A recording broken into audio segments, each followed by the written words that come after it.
নমস্কার বন্ধুরা, শিবানী কিচেনে আপনাদেরকে স্বাগত। দেখেছেন কি সুন্দর কাতলা মাছের পেটিগুলো, এগুলোকে আজকে আমি আলু দিয়ে ঝোল করব। এর জন্য আমি প্রথমে একটুখানি দেখুন লবণ মাখিয়ে নিচ্ছি আর একটুখানি দেখুন হলুদ মাখিয়ে নিচ্ছি, দিয়ে এগুলোকে আমি এবার আলু দিয়ে ঝোল করব। তেলটা গরম হয়ে গেছে, এবার এই কাতলা মাছের পেটিগুলো এরকম ছেড়ে দিচ্ছি। এই দেখুন বন্ধুরা, কি দারুণ মাছটা ভাজা হচ্ছে, দেখেছেন?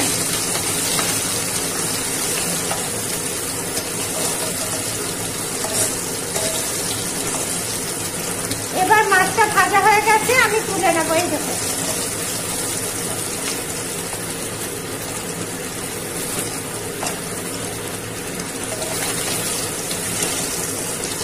এই দেখুন বন্ধুরা, মাছটা ভাজা হয়ে গেছে, এবার তুলে নিচ্ছি। এই দেখুন বন্ধুরা, তেলটা গরম হয়ে গেছে, এবার আমি মাছের ঝোলের জন্য আলুগুলোকে ভেজে নেব।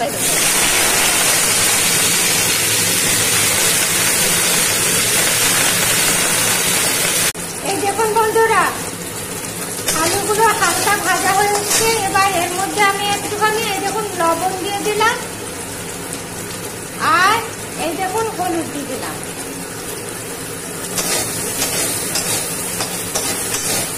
ঝোলের জন্য আমার আলুটা ভাজা হয়ে গেছে, এবার এটাকে আমি নামিয়ে নিচ্ছি।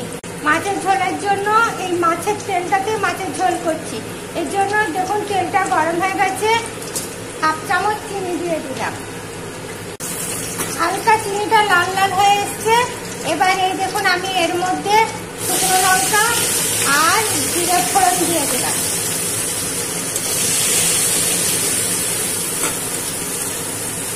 এবার এর মধ্যে আমি কাঁচা লঙ্কা, পেঁয়াজ আর টমেটো দিয়ে দিলাম।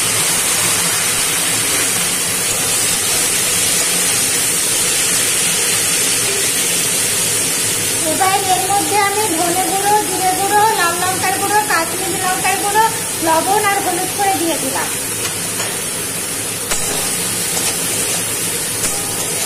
এটা সিদ্ধ হওয়ার জন্য এর মধ্যে একটু জল দিয়ে দিলাম।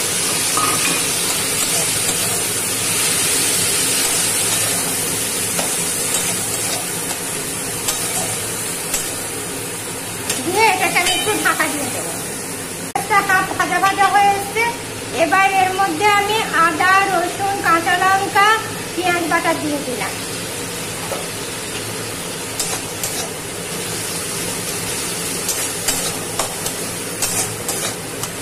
এই দেখুন বন্ধুরা, আলুটা আর মশলাটা ভাজা ভাজা হয়ে গেছে, এর মধ্যে আমি জল ঢেলে দিচ্ছি।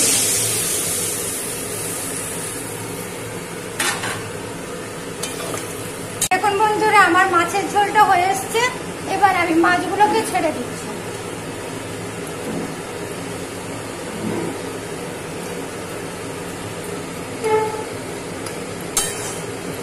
আমি একটু বাটার দিয়ে দিলাম, এই দেখুন।